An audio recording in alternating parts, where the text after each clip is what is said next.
Era su primer día en el nuevo instituto. Cruzó la puerta de la entrada con 1000 ojos puestos en su espalda, pero estaba segurísima de sí misma. Así que pisando fuerte, atravesó el largo pasillo que la llevaba hasta su clase. Los demás le miraban curiosos. Hacía años que nadie de fuera del pueblo iba a aquel centro.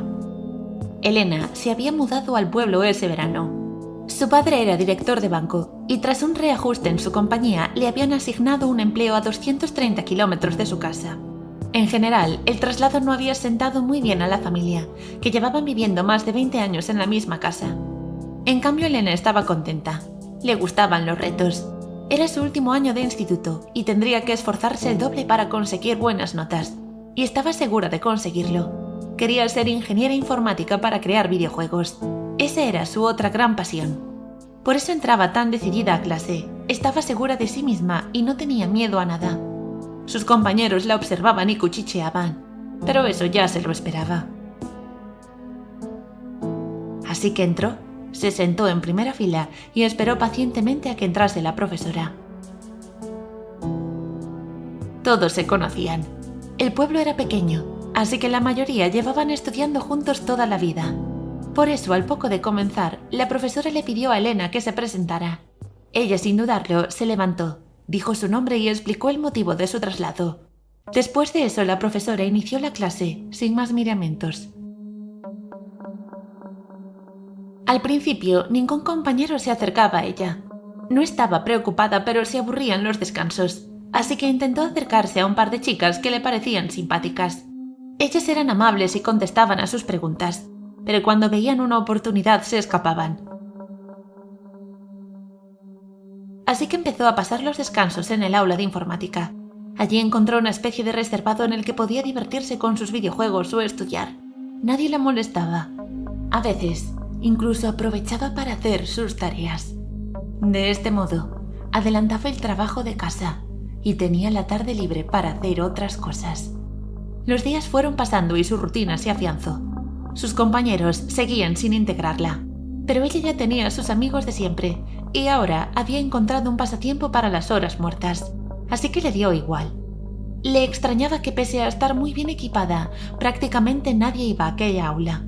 Algún compañero se acercaba a imprimir papeles, pero nunca estaban allí más de 5 o 10 minutos. Querría preguntarles, pero como ninguno se acercaba a ella, decidió no hacerlo. Una tarde, mientras estaba jugando al Minecraft, le pareció ver reflejado en la pantalla a 2 chicas que parecían estar al fondo de la clase.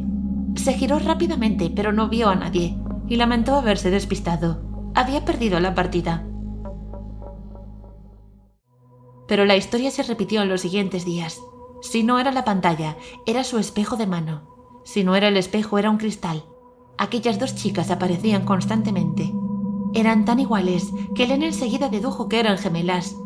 ¿Pero estarían solo en su imaginación? Ella nunca había creído en nada paranormal, pero estaba empezando a asustarse. Eran ya varios días creyendo ver lo mismo. Eso la despistó de sus estudios. No podía dormir y necesitaba encontrar respuestas. Quiso acercarse a alguno de sus compañeros, pero en tan pronto mencionaba el tema se iban y no respondían a sus preguntas. También dejó de ir al aula de informática. Se pasaba los descansos sentada en un banco del patio. Nadie se acercaba a ella y se aburría muchísimo, pero no había encontrado otra salida. Al dejar de ir allí, dejó también de ver a aquellas 2 niñas durante unos días, pero la pesadilla no había terminado. Una noche, soñó que estaba lavándose la cara en el cuarto de baño, y ellas aparecían en el espejo. Sin apenas tiempo para reaccionar, una le sujetaba las manos y le prendía fuego en las cortinas. Conseguían matarla. Pero justo en el último momento, se despertó y comprobó que era simplemente un sueño. Esa noche ya no pudo dormir más. Tenía miedo de cerrar los ojos y verlas de nuevo. Sus padres empezaron a preocuparse. Tenía ojeras, estaba siempre triste y sus notas bajaban.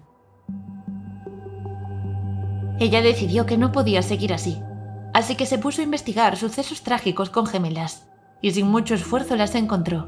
En la segunda página web que consultó pudo reconocerlas. Eran ellas, las mismas que había visto en aquella aula.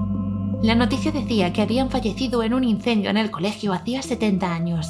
Había sido un suceso traumático que conmocionó a toda una generación. El caso era relativamente reciente, y aunque en ese momento supo de quién se trataba, no entendía por qué ella podía verlas. Encontrar esa respuesta le llevó más tiempo, y fueron semanas realmente complicadas. Las gemelas se habían colado en sus sueños. Ya no podía dormir ni hacer otra cosa. En el colegio se corrió el rumor de que estaba poseída, y sus compañeras se apartaban de ella como si tuviese la peste. Y como el pueblo era pequeño, no tardó tampoco en aparecer el cura. Se presentó una noche en su casa diciéndole a sus padres que Elena necesitaba un exorcismo. De lo contrario, moriría. Le dijo que había invadido el espacio de 2 almas y que ahora la querían muerta. Sus padres lo echaron a patadas, pero en el fondo no sabían qué hacer con aquello que les estaba ocurriendo. Visitaron a varios psicólogos y psiquiatras, pero ninguno funcionaba. Y la cosa iba peor. Al no dormir, Elena empezó a tener alucinaciones. Los pocos ratos que cerraba los ojos hacía cosas realmente raras. Caminaba por la casa diciendo cosas extrañas. Se acostaba en el suelo o rompía diferentes objetos. Estaba totalmente desesperada, así que decidió que iba a volver a aquella aula. Aprovechó el final de las clases para colarse allí. Se sentó en una silla y esperó a volver a verlas. No tardaron mucho en aparecer, y entonces se encaró. Les preguntó qué querían de ella, por qué la estaban siguiendo. Pero nadie respondía, y de pronto empezó a oler a quemado. Miró hacia los lados, y uno de los ordenadores estaba echando humo. Pronto se iniciaron las llamas. Se asustó mucho, así que rápidamente se dirigió a la puerta para pedir ayuda. Pero no consiguió ni abrir. Estaba completamente bloqueada. El humo pronto comenzó a inundarlo todo, y ella poco a poco iba perdiendo conciencia. Se desmayó mientras escuchaba la alarma de incendios. Los bomberos consiguieron rescatarla con quemaduras importantes en el 50% de su cuerpo. Nadie pudo explicar la causa del incendio, aunque en realidad todos sabían lo que había ocurrido. Elena consiguió recuperarse de sus heridas físicas, pero nunca de las psicológicas. Dejó de ver a las gemelas, pero sus padres se fueron del pueblo, y el aula de informática quedó clausurada para siempre.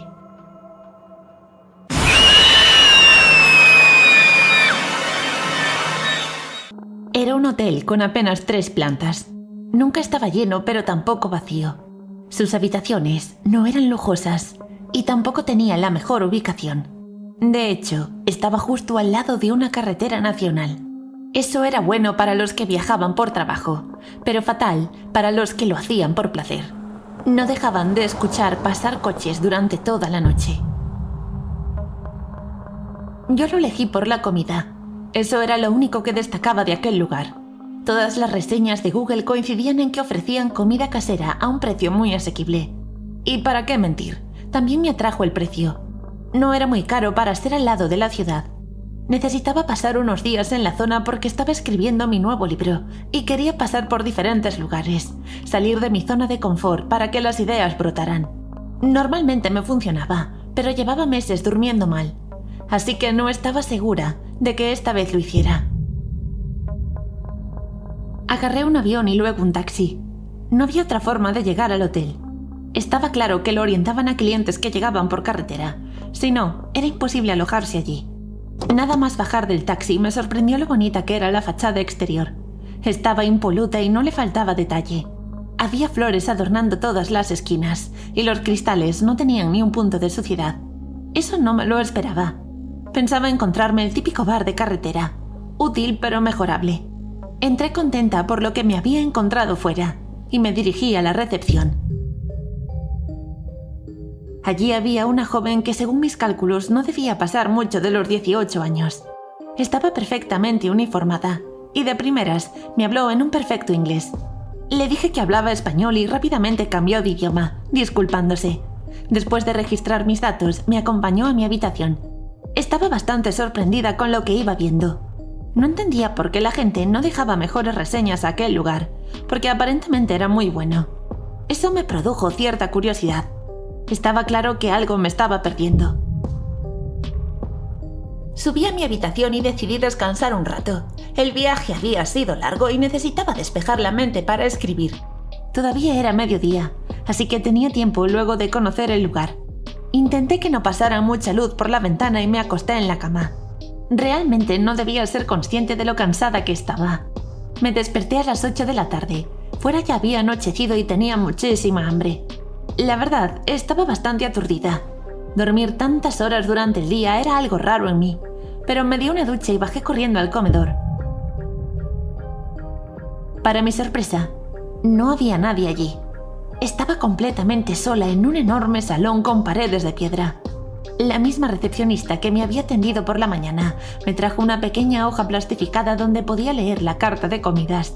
Me apetecía probarlo todo, pero iba a estar 2 semanas y no quería aburrir la comida, así que me decanté por la pasta carbonara. Tenía tanta hambre que necesitaba algo contundente, que me saciara. Y la verdad es que lo hizo. Era una ración muy generosa y estaba absolutamente deliciosa.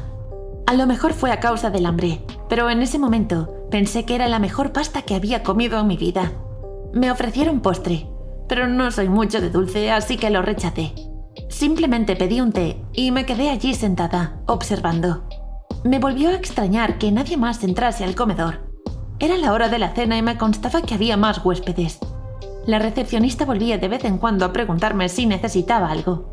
No vi absolutamente a nadie. Decidí entonces salir al jardín trasero. Aprovecharía que todavía era temprano para leer. Allí había más gente. Todos estaban ensimismados con sus libros, su teléfono móvil o sus auriculares, así que no intercambié una sola palabra con ellos. Pero sí me di cuenta de que al verme salir del comedor todos me miraron. Pensé que simplemente era por ser nueva.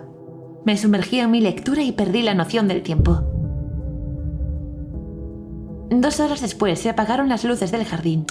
Entendí que era el momento de que cada huésped se fuera a su cuarto. Así que sin pensármelo mucho tomé el ascensor para ir al 3er piso. Por los pasillos vi a bastante gente, y eso me hizo recordar de nuevo que el comedor estaba vacío. Hice mi propia nota mental de revisar los precios de la comida. No me fuera a dejar el sueldo solo en comer.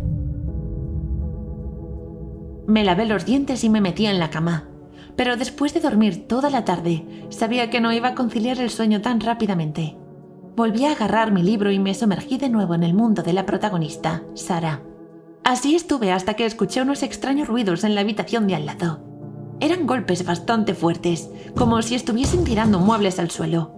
En mi imaginación era una pareja que estaba discutiendo acaloradamente para luego reconciliarse. Pero de pronto, escuché cómo se abría la puerta y los ruidos cesaron. Se escucharon pasos por el pasillo y nada más. Cuánto eché de menos tener una mirilla en la puerta. Alrededor de las 4 de la mañana me dormí. Al día siguiente, el comedor ya parecía otra cosa. Éramos 8 huéspedes y todos desayunaban alegremente. 2 de ellos se acercaron a mí. «Hola, ¿qué tal? ¿Eres nueva?» Les dije que sí, y ellos me contaron que también acababan de llegar. Luis se había separado de su mujer y necesitaba unos días alejado de todo. No tenía dinero para pagarse un retiro espiritual, pero como el hotel tenía jardín y un bosque atrás, le servía. Mario, en cambio, era publicista y estaba en camino entre un congreso y otro. Iba a trabajar desde allí. Estuvimos un buen rato charlando de nuestras cosas y luego yo me fui a mi habitación a escribir. La vida creativa, aunque parezca que no, también necesita sus horarios. Quedamos en encontrarnos a la hora de comer. Y eso me alegró bastante. Siempre está bien estar acompañado. La mañana se me pasó volando. Había decidido varios puntos importantes de mi nueva novela. Normalmente escribo prosa de misterio, pero a decir verdad, mantener ese hilo de tensión es muy complicado. Por eso a veces necesito momentos de desconexión. A la hora acordada bajé al comedor. Mis 2 nuevos amigos estaban esperándome en una mesa. Solo había una persona más allí. Después de saludarlos, les dije que me extrañaba que hubiese tan poca gente en el salón, con lo rica que estaba la comida. Mario dijo que la noche anterior había visto cómo un hombre se comía un bocadillo en el pasillo. Los 3 acordamos que a lo mejor no les daba el presupuesto para tanto. Aún así, me quedé pensando. La recepcionista, que estaba tan impoluta como el primer día, nos dejó el menú y añadió que había varios platos que llevaban la especialidad de la casa, setas. No tenía ni idea de que era esa la especialidad, pero las odiaba con todas mis fuerzas. Mis padres me las daban cuando era pequeña, hasta que descubrieron que me sentaban mal, y entonces pude librarme. Yo pedí una ensalada y un filete de ternera. Mario arroz con marisco y Luis se animó con las setas. Dijo que estaban buenísimas, pero yo con solo verlas me ponía mal. Antes de irnos, la recepcionista volvió a nuestra mesa. Le preguntó a Luis en qué habitación estaba. Al parecer, había algunos fallos en su registro. La tarde transcurrió con normalidad. Después de escribir un par de horas, quedé con los chicos para dar un paseo por el entorno. Luis se sentía un poco mal. Decía que la siesta lo había dejado atontado, pero aún así se animó a caminar un rato al aire libre. Nos adentramos en el bosque de la parte de atrás y descubrimos un gran invernadero. Quisimos curiosear a ver qué plantaban, pero estaba cerrado herméticamente por todos lados. Solo vimos a un par de trabajadores, pero al saludarlos ni siquiera nos contestaron. Bajaron la cabeza y continuaron con su camino. Nos reímos de su bordería y seguimos caminando. El entorno era verdaderamente bello. Había árboles de todas las especies y mucha vegetación. También vimos una especie de cobertizo. Estaba cerrado con candados y las ventanas tenían rejas. Además, un poco antes de la entrada había un cartel de prohibido el paso a cualquier persona ajena a la empresa. ¿Qué empresa?, me pregunté yo. Como escritora que soy, todas esas cosas misteriosas despertaron en mí una gran curiosidad. Pero no dije nada. No quería que mis nuevos amigos me tomaran por loca. Cerré el plico y seguimos paseando. Luis ya se encontraba mucho mejor. El paseo le había sentado genial. Volvimos justo para la hora de la cena. Entramos al comedor, no sin antes cruzarnos con un par de personas que nos miraron de un modo extraño. Ahora no solo yo me sorprendí, también mis colegas lo comentaron. A la gente le extrañaba que usáramos tanto el comedor del hotel. ¿Pero qué sentido tenía eso? Nos sentamos y de nuevo la recepcionista nos trajo el menú. A decir verdad, yo ya me lo sabía de memoria. Insistió en que si queríamos podíamos sentarnos separados, pero los tres coincidimos en señalar que preferíamos comer juntos. A Luis le ofreció un salteado de setas y nos preguntó a nosotros si en esa ocasión querríamos probarlas. Mario dijo que sí, pero quería una ración pequeñita, solo para probarlas de sabor. Yo seguí con mi asco a esos hongos y pedí una sopa de pescado. En esta ocasión, la recepcionista quiso comprobar la habitación de Mario. Esa noche me dormí muy pronto. Me despertó un fuerte golpe en la puerta, a eso de las 2 de la madrugada. Era Luis, que se encontraba fatal, y quería saber si tenía alguna medicina para el estómago. La verdad, tenía una pinta malísima, pero yo no tenía nada. Rara vez enfermaba y cuando lo hacía solía ser por dolor de garganta. Me dijo que intentaría encontrar a alguien por el hotel y me ofrecía ir a buscar ayuda en su lugar. Cuando bajé las escaleras, la recepcionista estaba en su silla. ¿Pero esta chica no dormía nunca? Me acerqué dándole un buen susto y le conté lo que ocurría. Me dijo que tenían un médico entre el personal y enseguida lo enviaba a la habitación de Luis. Me sorprendió muchísimo que tuviesen personal médico. Ni siquiera en los grandes resorts lo tenían. Subí y le dije a Luis que enseguida vendría el médico. Volví a mi habitación y enseguida me dormí. Esa noche tuve pesadillas con el invernadero que habíamos visto por la tarde. Me desperté con una extraña sensación. Suele tener buen instinto y ese día tampoco falló. Bajé a desayunar bien temprano. Allí estaba Mario, como siempre deseando tomarse su primer café del día. Esperamos un buen rato a que Luis bajase, pero no apareció. Me preocupó bastante, así que le pregunté a la recepcionista si sabía algo. Me dijo que Luis estaba descansando, tal y como le había recomendado el médico. Tenía bastante sentido, así que continué con mi día. Las mañanas estaban siendo bastante productivas en aquel lugar. Conseguía avanzar bastante en mi novela, pero ese día estaba distraída. No podía dejar de pensar en lo misterioso del lugar. Le dije a Mario que esa tarde prefería pasear en soledad, que necesitaba encontrar inspiración para uno de mis capítulos. Quedamos para cenar, y yo salí justo antes de comer. No tenía hambre, y pensé en acercarme a un supermercado y comer un bocadillo. Después de la compra volví a la parte trasera del hotel. Todo estaba como la última vez que paseamos por allí. No había forma de ver qué plantaban, ni un pequeño agujero en la lona. Me crucé con un trabajador que de nuevo apartó la vista de mí, pero esta vez insistí. «Perdone, ¿sabe usted qué plantan aquí?» Se giró y me dijo: «No querría saberlo». Y siguió con su camino. Tenía la cara totalmente demacrada, pálida y con muchas ojeras. Me acerqué entonces al cobertizo y accedí a la parte de atrás. Intenté ver a través de la ventana qué había en su interior, pero solo veía lonas negras. Estaban tapando unos montones como de tierra. Nada parecía sospechoso. Decidí irme y volver de noche. Había cosas que no me cuadraban, y después de lo que me había dicho el operario, necesitaba respuestas. Al volver, me encontré con Mario en la entrada. Había oído ruidos raros en la habitación de Luis. Por eso había llamado a la puerta, pero nadie le abrió. Más tarde, vio cómo las limpiadoras entraban en su habitación, que ahora tenían la puerta abierta de par en par. No había nadie. Luis no se habría ido sin despedirse, así que rápidamente bajé a recepción. La joven muy amablemente me dijo que efectivamente el huésped de la 302 se había ido a casa para recuperarse del todo. Le pidió que nos diera saludos, sin más. Eso sonó muy raro, y para colmo, ahora era Mario el que se encontraba mal. Le pregunté qué había comido, y me dijo que raviolis rellenos de setas. Entonces todo para mí cobró sentido. A lo mejor estaban usando las setas equivocadas, ¿pero lo hacían a posta? Si estaban provocando indigestiones entre los huéspedes, seguro que ya se lo habían planteado. Todavía me quedaban varios días allí, así que estaría atento a todo. En cualquier caso, le dije a Mario que no comiese más setas.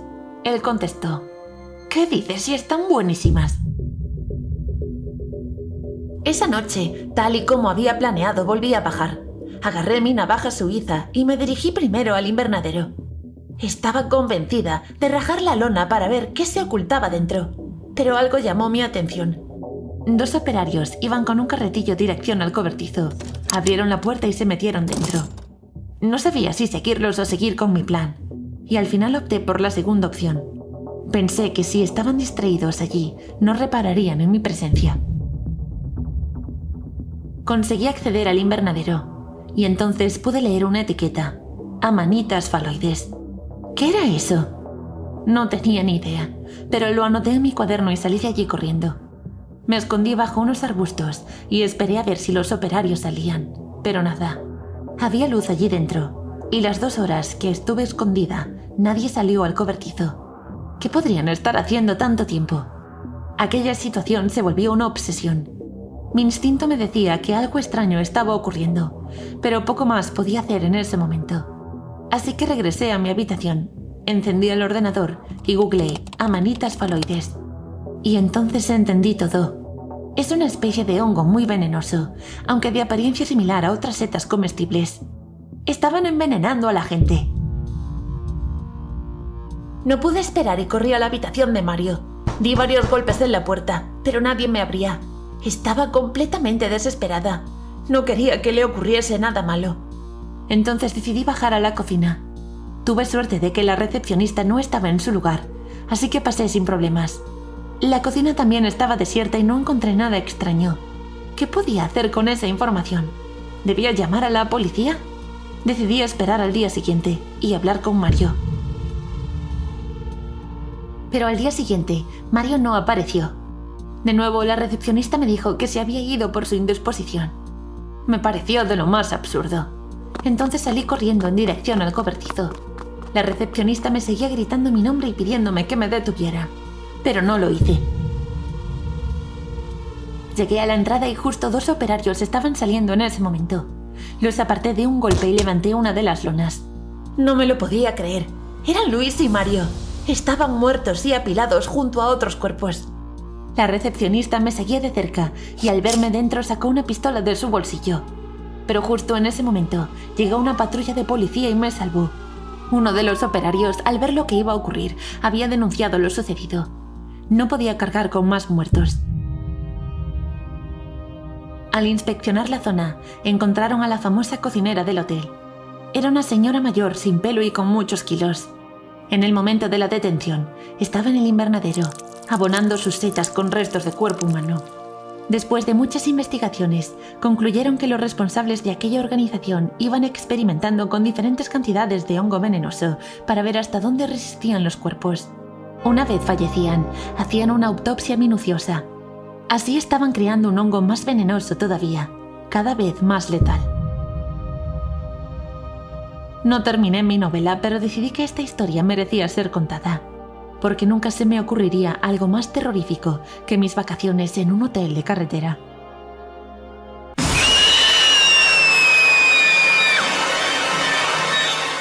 Juan y su hermana Carla habían llegado al campamento de verano. Ella no quería quedarse allí, pero sus padres le habían convencido ofreciéndole a cambio ir al parque de atracciones al llegar a casa. Los hermanos de 12 y 14 años se sentían suficientemente mayores para poder quedarse solos. Les daba la impresión de que sus padres les estaban poniendo una niñera. A su llegada, los hermanos tuvieron que dejar sus maletas en sitios distintos. Los chicos dormían en una zona y las chicas en otra. Al pasar los días, la impresión de Juan del campamento había cambiado mucho. No había solo niños pequeños, sino también muchos chicos de su edad y más mayores. Los monitores eran bastante jóvenes y todos los días realizaban actividades en la naturaleza muy divertidas. El joven encajó muy bien con el grupo con el que compartía habitación. Siempre realizaban los juegos en el mismo equipo. Uno de sus amigos le presentó a Nuria. Aquella chica era sin duda la joven más fascinante que había conocido en su vida. Fue un flechazo a primera vista. Era inteligente, aventurera, divertida, bondadosa. Todos los adjetivos se le quedaban cortos. Y por suerte, Nuria pensaba lo mismo de él, por lo que muy pronto se hicieron novios y no se separaban en todo el día. En todo este tiempo, Carla no quería participar en ninguna actividad. Siempre decía que estaba cansada y que no le apetecía, aunque su hermano pensaba que solo se comportaba así porque no le gustaba el sitio y no había conseguido conectar con ninguno de sus compañeros. Sin embargo, Carla comenzó a adelgazar mucho, tanto que en una semana parecía que había adelgazado 8 kilos. Estaba muy pálida y apenas comía. Juan se enfadó con ella y le dijo que tenía que alimentarse, pues de lo contrario acabaría enferma de verdad. Pero Carla parecía ida, estaba muy rara. El joven se sintió culpable por haberla dejado de lado por su relación con Nuria. Había hecho sentir a su hermana sola y triste, así que intentó pasar más tiempo con ella. Ahí fue cuando se dio cuenta de que Carla no fingía. Algo debía ocurrirle, ya que al día siguiente pidió que la fuera a ver un médico. Informaron a sus padres de que su hija sería atendida por un sanitario y le indicarían si debería volver a casa o no. Cuando el médico atendió a la joven, afirmó que estaba así por desnutrición, porque ella misma había decidido no comer. No tenía ninguna enfermedad. Era una llamada de atención, ya que no estaba a gusto en aquel lugar. Por lo tanto, los monitores intentaron animarla para que socializase con sus compañeros y que se involucrase en las actividades. Sin embargo, cada día, Carla se consumía más y más. Juan, decidido a encontrar una explicación, se coló en la habitación de las chicas mientras todos estaban desayunando. Revisó la mochila de su hermana por si tenía algo escondido. Incluso revisó su cama. Y de repente, hubo algo que le llamó la atención. En la funda de la almohada había unas pequeñas manchas oscuras. Parecía sangre seca. Quiso verla mejor y notó que pesaba mucho. Demasiado para ser solo una almohada. Agarró unas tijeras y cortó la funda. Las plumas superiores volaron y de pronto Juan soltó la almohada de sus manos con un grito. En el fondo, en medio de las plumas, había un animal monstruoso de patas peludas. Parecía una garrapata gigante. Estaba tan hinchado que parecía que iba a reventar. Noche tras noche, desde que Carla había llegado, aquella criatura había clavado su trompa en su sien, chupándole la sangre. La herida era tan fina y pequeña que en la cabeza era casi imperceptible. Durante días había consumido a su hermana. ¿Podrías tener un bicho así debajo de tu almohada?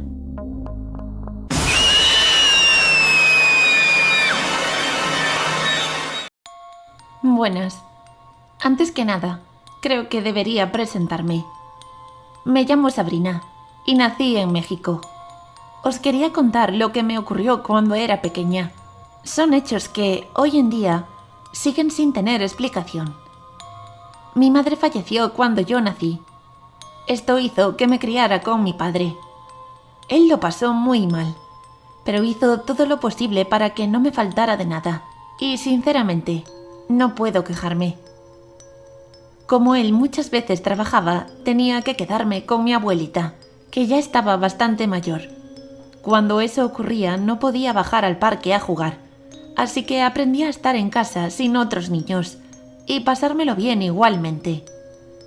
Entonces me compraron una muñeca y me aconsejaron ponerle el nombre de mi mamá, Brisa.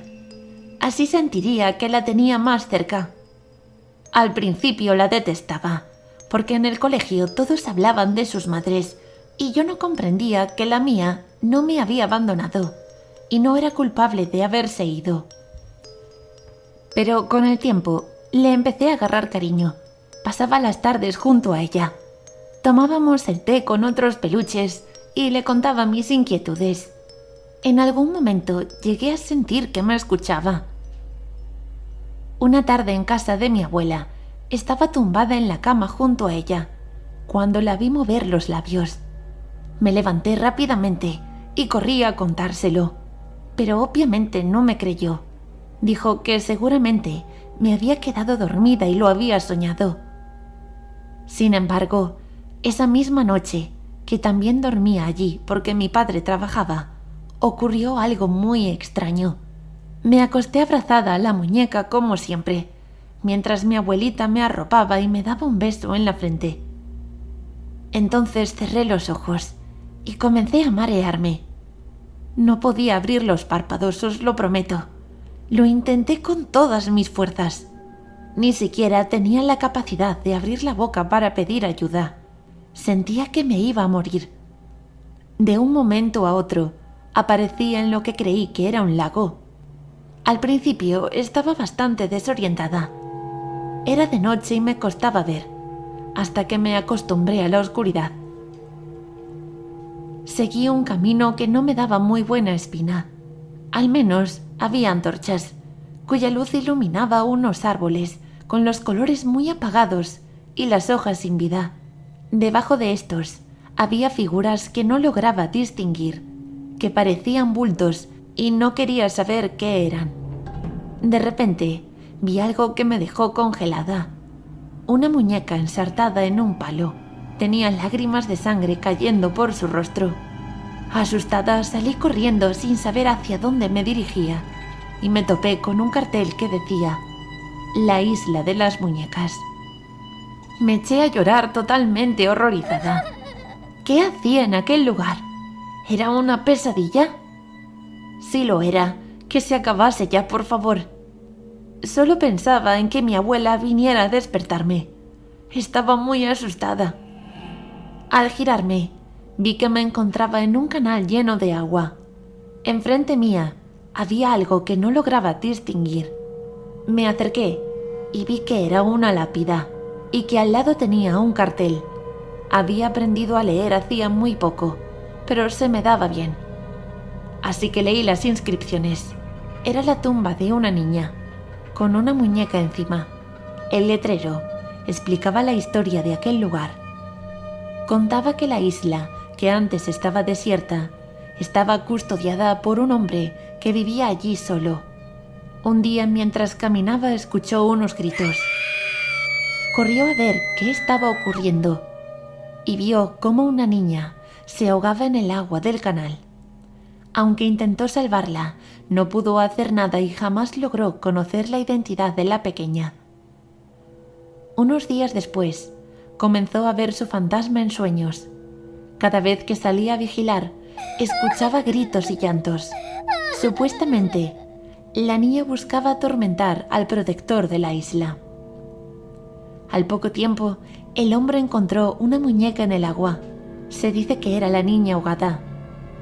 Ante el miedo del fantasma y atormentado por no haber logrado salvarla, decidió proteger su casa llenándola de muñecas de todos los tipos y tamaños. Pero la cosa fue a peor. Continuaron apareciendo muñecas flotando y decidió colgarlas. Finalmente, la isla acabó llena de ellas, más de 1500. Cuando estaba terminando de leer, me sorprendió un ruido a mis espaldas. Solo en ese momento me fijé que había muñecas en cada lugar al que miraba. A algunas le faltaban extremidades y todas tenían un aspecto terrorífico. Entonces escuché un llanto que parecía ser de otra niña. Recordé lo que acababa de leer y me asusté pensando que podía ser el fantasma. Pero ¿y si otra niña perdida necesitaba mi ayuda? Respiré profundamente para calmarme y seguí el sonido. Debía de estar cerca. Reconocí a Brisa apoyada bajo un árbol. Me alegré mucho, así que fui a darle un abrazo. Me sentía realmente protegida. Sin embargo, mientras me acercaba divisé su rostro. Estaba negro, como si se hubiera podrido, y uno de sus ojos colgaba de la cuenca. Entonces su llanto se transformó en una risa que me puso los vellos de punta. ¿Brisa?, pregunté. Noté que algo se movía a mis espaldas. Cuando me giré, vi que me habían rodeado las muñecas. Se acercaban a mí a paso lento y no tenía escapatoria. No pude contener un grito de terror mientras sentía que mi cuerpo se caía al suelo y los ojos se me cerraban. Noté cómo iba perdiendo la conciencia. Me despertaron las sirenas de la policía y las luces de sus coches. Recuerdo tener a uno de ellos apuntándome a la cara con la linterna. No sabía dónde estaba. Intentaba hablar y mis labios no se abrían. Tenía mucho frío y estaba tiritando. Se me cerraron los ojos otra vez y los abrí cuando sentí el perfume y el calor del abrazo de mi abuelita. Llevaban toda la noche buscándome. Me encontraron a varios kilómetros de su casa, en unas escaleras en medio de la calle, con el rostro pálido. Me llevaron al hospital y desperté al día siguiente con mi padre al lado. Nadie podía explicarse lo que había sucedido. La puerta estaba cerrada con llave y no hice ningún tipo de ruido, ni nadie me vio salir. Recordé el sueño tan extraño que había tenido y busqué a Brisa por todos lados. No la encontré. Os sorprenderá saber que ahora soy mayor. Descubrí que la isla de las muñecas sí que existe realmente. Entré en internet para aprender más sobre ella, y su historia era la misma que había leído en la pesadilla. También las fotos eran de los lugares en los que estuve. Le conté todo lo que sucedió aquella noche a mi pareja. Agarré valentía y fuimos a visitarla. Allí me quedé helada al ver que Brisa estaba justo en el lugar donde yo lo recordaba y seguía con la cabeza podrida y el ojo fuera. Aquella pesadilla fue real. Era un día muy caluroso y Mike se encontraba delante del ventilador de su casa, compartiéndolo con sus 3 hermanos. De pronto su móvil sonó con la alerta de un nuevo mensaje. Era del chico nuevo de clase, Owen. Había llegado hacía apenas 2 semanas y se había vuelto muy popular. Le estaba invitando a una fiesta en la piscina de su casa al día siguiente. Mike no dudó y le confirmó que asistiría. Con el calor que estaba haciendo estos días, se emocionaba solo de pensar en refrescarse en una piscina. Al día siguiente, la madre de Mike le preparó una mochila con ropa para cambiarse, le dio un beso y le dijo, como siempre, que tuviese cuidado. La casa donde se realizaba la fiesta no se encontraba muy lejos, podría llegar andando. Tardaría 20 minutos más o menos. Cuando llegó, timbró y Owen le recibió con una enorme sonrisa. No se veía a nadie más. Todo estaba muy tranquilo. Había sido el primero en llegar. Le acompañó hasta el jardín donde estaba la gran piscina y le ofreció un granizado. Aquello era maravilloso, granizado fresquito y piscina. Mike se sentía como si estuviera de vacaciones en un hotel. El granizado era de fresa y estaba riquísimo. Le gustó tanto que incluso repitió. Sin embargo, cuando terminó el segundo, comenzó a sentirse mal. Veía borroso y tenía un dolor punzante en la cabeza. Le echó la culpa a beber la bebida fría demasiado rápido, pero aquello no iba a fastidiarle la tarde y después de pedirle permiso al anfitrión, saltó en bomba al agua. Desde el centro de la piscina miró hacia todos lados, pero seguían sin venir niños. ¿Dónde está todo el mundo?, le preguntó a Owen. El chico le respondió que seguramente llegarían más tarde y también saltó a la piscina. Nadó hasta su compañero de clase y jugaron durante horas. De vez en cuando salían de la piscina para beber granizados. Se lo pasaron muy bien. Pero allí no apareció ningún invitado más. El sol comenzó a ponerse y una extraña oscuridad se adueñó del ambiente. El cielo se cubrió de nubes amenazantes y el viento soplaba de manera inquietante. Mike comenzó a sentir una sensación de incomodidad. Miró a su alrededor y se dio cuenta de que las luces del jardín se estaban apagando una a una. Salió de la piscina y agarró su mochila para cambiarse y despedirse. Cuando volvió del baño pasó por la cocina y pudo ver que al lado de donde se había preparado el granizado había cajas de medicamentos abiertos y varias pastillas trituradas. Quiso convencerse a sí mismo de que aquello solo había sido una casualidad y su estado de relajación y dolor de cabeza también. Su amigo no tenía razones para querer medicarle. Cuando volvió al jardín para despedirse de Owen, este salió del agua y se acercó a él con una sonrisa macabra. Sus ojos brillaban con una luz sobrenatural. Mike retrocedió instintivamente, sintiendo un escalofrío recorrer su espalda. «¿Qué está pasando?», balbuceó Mike, intentando mantener la calma. Owen soltó una carcajada. «Bienvenido a mi familia». De repente, la piscina se convirtió en un torbellino oscuro y aterrador. Las aguas se agitaron violentamente, formando remolinos y olas furiosas. A medida que la oscuridad se apoderaba de su visión, Mike pudo distinguir las figuras distorsionadas que emergían del agua. Eran las almas perdidas de aquellos que habían caído en la trampa de Owen, atrapadas en un ciclo interminable de terror y sufrimiento. Intentó gritar, pero su voz se ahogó en el caos. Las garras heladas de las almas perdidas lo sujetaron, arrastrándolo hacia el fondo de la piscina. El agua se volvió cada vez más fría y opresiva. Su aliento se agotaba y la esperanza se desvanecía. Mike había caído en la trampa. La historia de la fiesta en la piscina de Owen se convirtió en una leyenda macabra que se susurraba entre los estudiantes. Se decía que aquellos que aceptaban su invitación nunca volvían a ser vistos, condenados a un destino espeluznante en las profundidades de la piscina maldita. La familia Suárez estaba muy unida. Los padres se desvivían por Hugo y María, dos hermanos mellizos de 8 años y medio. Desde que habían nacido, apenas hacían planes sin ellos. No eran de esos padres que necesitaban pasar momentos con sus amigos.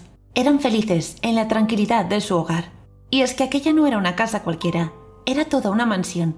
El trabajo de Meredith, la madre, les había proporcionado muchos beneficios económicos. Era directiva de una gran multinacional y, por increíble que parezca, había conseguido conciliar muy bien su trabajo con su familia. Y la mayor parte de tardes trabajaba desde casa mientras sus hijos hacían los deberes. Pero a veces tenía actos importantes lejos de casa. Normalmente iba sola, pero en esa ocasión iban a darle un premio importante, así que su marido no dudó en acompañarla. No sabía muy bien qué hacer con los niños. Llevarlos era totalmente inviable, porque tenían colegio. Así que tiraron de la familia y le pidieron a su sobrina de 20 años que se quedara con ellos. Además, los acompañaría la madre de Meredith, que apenas rondaba los 60 años. Los 4 se quedaron en casa muy felices, y ellos con esas cuidadoras muy tranquilos. En casa, al terminar los deberes, prepararon la cena todos juntos. Se lavaron los dientes y tras un breve cuento, los niños se quedaron dormidos en sus camas. La abuela también estaba cansada, así que se acostó y la sobrina se puso a ver una serie en el salón. Estaba totalmente abstraída en la trama cuando sonó el teléfono. Rápidamente lo agarró y dijo: «¿Diga?». Pero al otro lado solo escuchó un jadeo extraño y risas. Ella, pensando que se trataba de una broma telefónica, colgó rápidamente. Volvió a darle al play de la serie, pero apenas unos segundos después, el teléfono volvió a sonar. Lo agarró de nuevo con su mano y lo acercó a la oreja. «¿Diga?».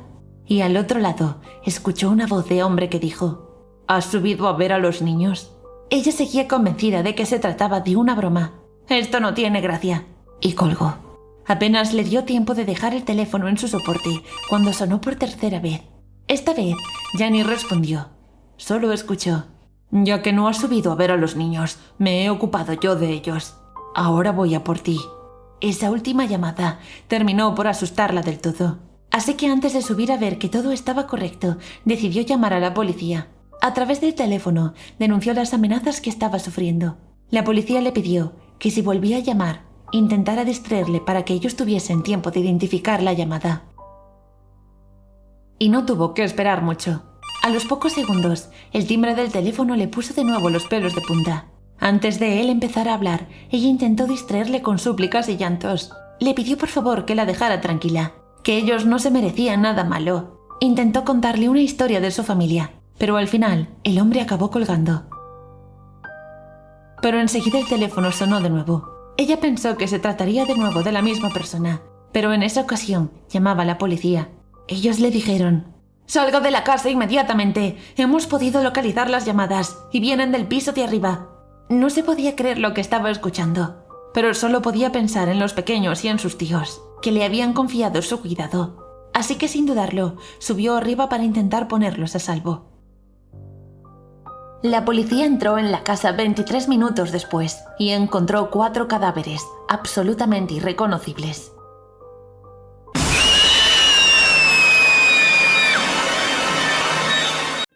¿Alguna vez tuvisteis miedo de ir en transporte público de noche? De madrugada te encuentras de todo, desde borrachos volviendo de fiesta a ladrones intentando robarte el teléfono o la billetera. Pero lo que vi aquella vez en el autobús fue mucho más terrorífico. Me llamo Mónica y trabajo de teleoperadora en horario nocturno.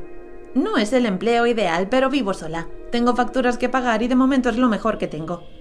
Recuerdo que esto pasó un viernes, porque me crucé con gente de fiesta por la calle y no me hizo ninguna gracia. Me tocaba trabajar ese finde. Mi oficina está a las afueras de la ciudad. Por suerte hay una línea de bus que me deja cerca de casa. Esperé en la parada como siempre, sola en la oscuridad. No me importaba, ya estaba acostumbrada. Al llegar subí y me senté en uno de los asientos del medio, cerca de un joven que parecía universitario. Iba escuchando música y repasando sus apuntes. Aparte del conductor no había nadie más, así que todo estaba en silencio. Hasta que 4 o 5 paradas después, al pasar por un barrio industrial, 3 hombres se subieron. Llamaba la atención que los de los lados llevaban a rastras al otro, colgando de los hombros. Iba cabizbajo y los mechones de su pelo le tapaban la cara. Di por hecho que volvían de fiesta, y que el del medio iba tan borracho que no se tenía en pie. Era extraño que anduviesen por esa zona, pero no había bares ni discotecas. Cruzaron el bus sin mirar a nadie, dejaron caer a su amigo sobre un asiento en la parte de atrás y se sentaron a su lado. Seguimos el trayecto sin que hubiese nadie más, y yo no podía parar de pensar en aquellos hombres. Tenía un mal presentimiento. Eché un vistazo por encima de mi hombro y vi cómo la cabeza del chico iba de un lado a otro sin control con los giros y botes del autobús. Uno de los otros me vio y lanzó una mirada amenazante, así que aparté la vista de inmediato. Pero la curiosidad me estaba matando. Se me ocurrió sacar el espejo de maquillaje que llevo en el bolso. Fingí que me miraba en él, pero realmente enfocaba mi espalda, donde estaba el chico. Observando con atención me di cuenta de que estaba pálido, pero una vez más pensé que sería por la borrachera. El bus botó por otro bache, y de pronto el pelo del chico se apartó, mostrando su rostro. Me quedé helada al ver sus ojos, abiertos de par en par y vidriosos. Miraba directamente hacia mí, sin reaccionar ni moverse. Pero lo que más me impactó fue su expresión, de puro terror. Giré un poco y pude ver que el mismo hombre de antes también me estaba mirando. Se había dado cuenta de mi truco con el espejo. Lo cerré inmediatamente tratando de disimular y contuvo la respiración. No atreví a volverme y solo deseaba llegar a mi casa. De pronto una mano se posó en mi hombro y levanté la vista aterrada. Era el joven universitario, con cara de preocupación, que me hizo un gesto claro para que bajase con él en la parada. Obedecí sin pensarlo. Estaba deseando salir de allí. Cuando el autobús se alejó confirmó mis peores temores. Era estudiante de medicina, y en aquel chico que arrastraron hasta el fondo había visto todos los signos de rigor mortis. Cuerpo rígido, manos amoratadas, mirada vidriosa. No estaba borracho, sino muerto. Avisamos a la policía y dimos la descripción de los 3. Fue la última vez que subí al bus. Con los pocos ahorros que tenía compré un coche de segunda mano. Si habéis empezado este vídeo es porque ya vais necesitando vuestra dosis de terror semanal. Hoy la encontramos en Cádiz, una provincia del sur de España. En concreto, nos vamos a una casa pegada al monumento del Marqués de Comillas. En la actualidad, esa casa se encuentra deshabitada, pero hace varios siglos vivió en ella un capitán de barco que tenía una bella hija. Ella era lo que más quería en el mundo. Cuando estaba en tierra pasaban mucho tiempo juntos, y cada vez que volvía de sus viajes le traía como regalo un espejo. Ella los coleccionaba, y cada vez iba agrandando más su valioso tesoro. pero su madre estaba celosa de ella porque no recibía el mismo trato por parte de su marido. A menudo le decía a su marido que necesitaba sentirse querida, que tenía que prestarle más afecto, pero su comportamiento no cambiaba y para ella no era suficiente. Por eso, aprovechando uno de los viajes del hombre, envenenó a su hija. Acudió a una bruja del pueblo para que le diese un brebaje que pudiera echarle en la comida.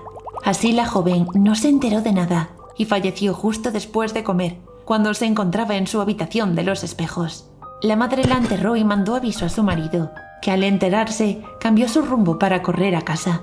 Cuando llegó le dijo que la niña había caído enferma y en pocos días había fallecido. Mintió diciendo que pese a intentarlo nadie se había podido hacer nada por ella. Su marido estuvo durante horas llorando. No se podía creer que había tenido tan mala suerte. Su pequeña se había ido para siempre. Con lo que no contaba su madre es que la habitación de los espejos había grabado todo lo ocurrido. Cuando el padre entró allí, los espejos replicaron la escena y él pudo ver que su mujer había sido la responsable. También vio cómo había tratado al cuerpo de su hija, haciéndole toda clase de fechorías. La escena era terriblemente macabra, pero él aguantó de pie, sin decir nada, ante la atenta mirada de su mujer, que no se podía creer lo que veía. Aquel silencio era testigo de la tensión del ambiente. El padre seguía callado, pero en realidad estaba pensando cómo vengarse. Al final, muy enfadado, encerró a su esposa en las mazmorras del castillo. Allí la dejó sin comida ni bebida y terminó muriendo. Él no soportaba más estar en aquel lugar, así que dejó su casa y se instaló para siempre en su barco, sin pisar tierra nunca más. Pero aquella casa nunca olvidó lo sucedido. Por eso se dice que aquellos espejos todavía, a día de hoy, siguen replicando la terrible escena del asesinato de una bella joven a manos de su madre. Tened cuidado si entráis allí, porque podéis ver cosas que jamás querréis recordar.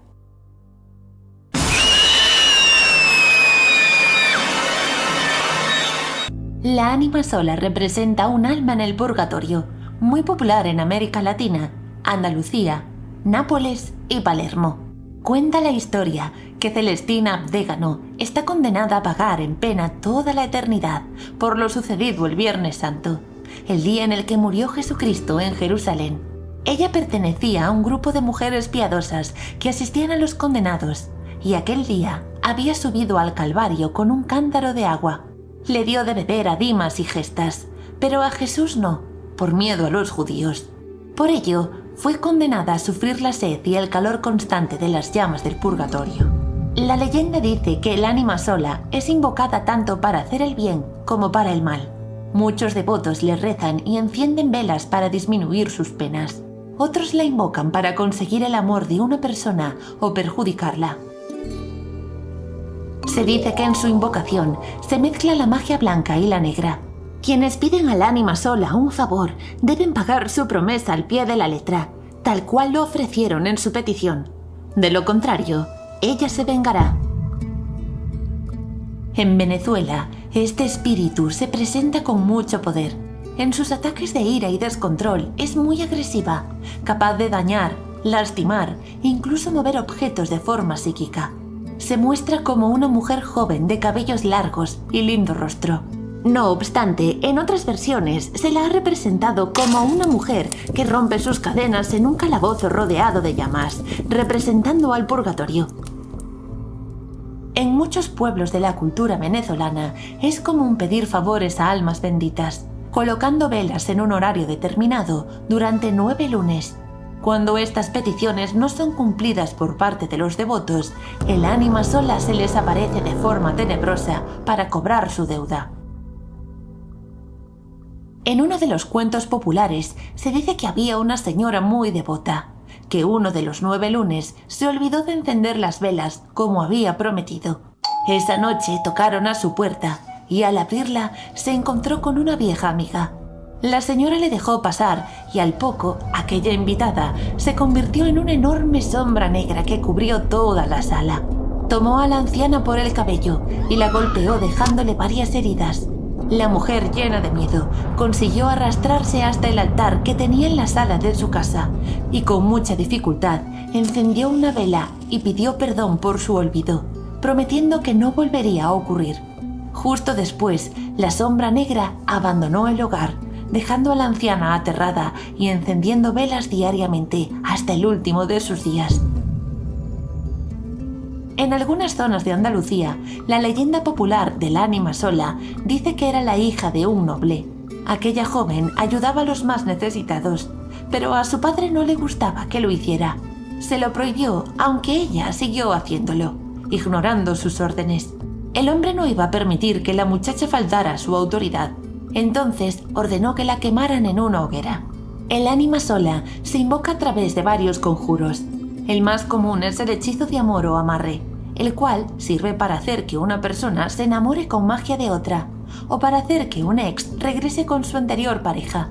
Se dice que las personas que llevan consigo la brujería del ánima sola se muestran distraídos, les cuesta dormir y padecen de cansancio sin razón alguna, y que los gatos maullan y los perros ladran sin parar a su paso.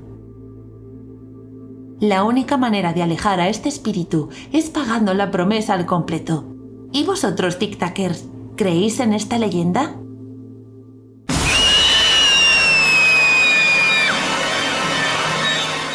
¿Cómo estáis, amantes del oscuro? Hoy viajamos a México para traeros la leyenda que hay detrás de la calle del niño perdido. Era el año 1659 y don Adrián de Villacaña, un hombre rico y poderoso, viajó de Europa a América con su pequeño hijo Lauro, después de la muerte de su esposa. Cuando llegó a Nueva España, lo que ahora conocemos como México, compró una gran casa y contrató a varios sirvientes. Después de un año, el señor Villacaña fue diagnosticado de una rara pero grave enfermedad. Pero a él, lo que le asustaba no era la muerte, sino dejar a su hijo completamente solo. Así que decidió buscar una nueva esposa lo antes posible. Muchas mujeres se presentaron ante don Adrián, pero ninguna logró impresionarlo, hasta que conoció a doña Elvira. El hombre quedó prendado de ella, y como sabía que tenía poco tiempo, decidió pedirle matrimonio 3 días después de conocerla. Rápidamente, la mujer se fue a vivir con ellos. Sin embargo, el niño no se sentía cómodo con ella. Le pidió a su padre que echara a aquella mujer de casa, advirtiéndole de que era mala. Pero el hombre, creyendo que todavía era difícil para el pequeño aceptar que alguien tomara el papel de su madre, le animó a conocerla mejor. Pasaron los meses, y la situación con Elvira y Lauro no mejoraba. Discutían todo el tiempo. La estancia en la casa llegaba a ser insoportable con los gritos, hasta que por fin, un día, todo se llenó de silencio. Algo había pasado. El niño había desaparecido. Era de noche cuando los sirvientes le dijeron a don Adrián que no encontraban al pequeño. Villacaña le dijo a su esposa que su hijo estaba desaparecido. Sin embargo, la mujer apenas se giró a mirarlo, respondiéndole de manera déspota y grosera que a ella no le importaba. Don Adrián quedó horrorizado, pero en ese instante lo más importante era encontrar al pequeño. Así que sin perder tiempo organizó un grupo de búsqueda. Todos salieron con antorchas por la noche gritando desesperados el nombre del niño. Pasaron las semanas y Lauro no aparecía. El hombre cada día estaba más angustiado. Sin embargo, su mujer actuaba como si nada hubiera pasado, paseando por las calles con sus vestidos caros con una sonrisa perversa. Esa misma tarde, el hombre empezó a encontrarse mucho peor, cuando sucedió la esperada tragedia. Don Adrián falleció sin haber encontrado a su pequeño. A partir de entonces, doña Elvira quedó como única heredera de todas sus riquezas. No obstante, nadie la quería. Todos la culpaban de las tragedias que habían sucedido en su casa. Nadie acudía a sus fiestas ni la visitaba, lo que provocó que Elvira cayera en la locura. Así fueron transcurriendo los años hasta que un día, mientras una de sus sirvientas le traía el desayuno, Elvira empezó a gritarle que ella no había matado al niño. Segundos más tarde, después de un horrible ataque de locura, la señora se lanzó por la ventana. En ese momento cayó una llave al suelo. La sirvienta la agarró y junto a sus compañeros de trabajo fueron uno por todos los muebles de la casa para ver de dónde era aquella llave. De pronto una puerta que siempre había permanecido cerrada se abrió sola e inmediatamente una peste horrible invadió el ambiente. Allí dentro había un baúl. Se acercaron y probaron la llave. El objeto se abrió y los sirvientes lanzaron un grito de terror. Dentro estaba el pequeño Lauro maniatado y con la boca tapada con uno de los pañuelos de doña Elvira. A partir de entonces, nadie quiso entrar en ese lugar y la calle fue apodada como la calle del niño perdido.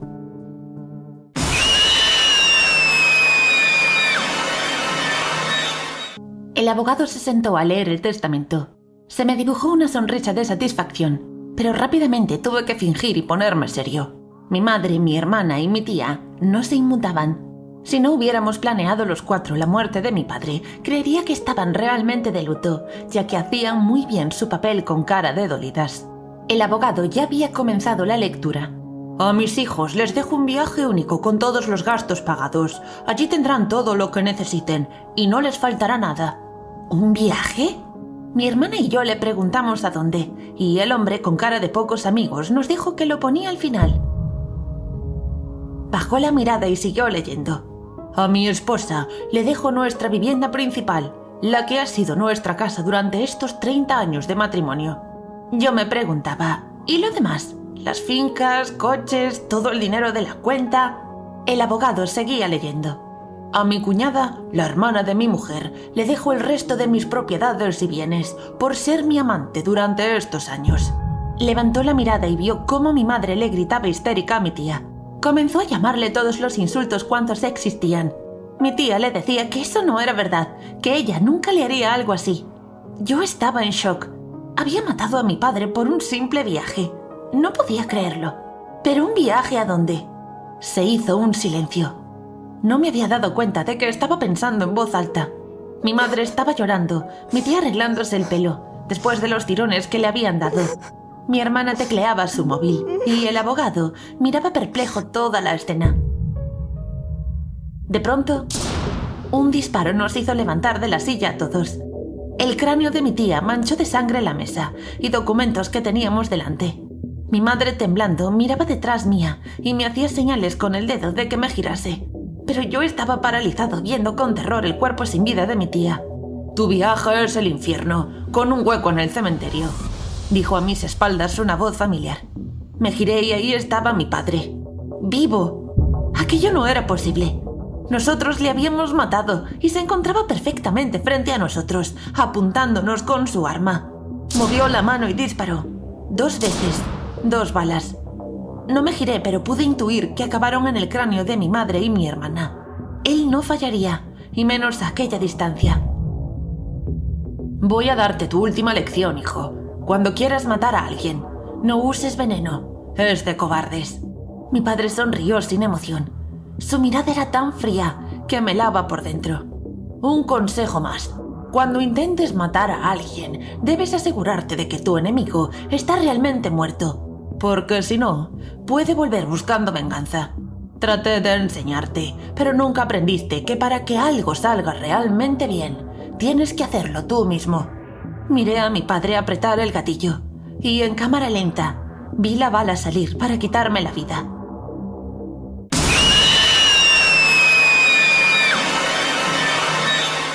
Hacía mucho tiempo que no veía a mis abuelos.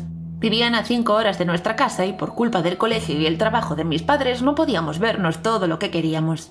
Casi siempre eran ellos los que nos daban una visita, pero por fin estábamos de vacaciones y pasaríamos unos días en su casa.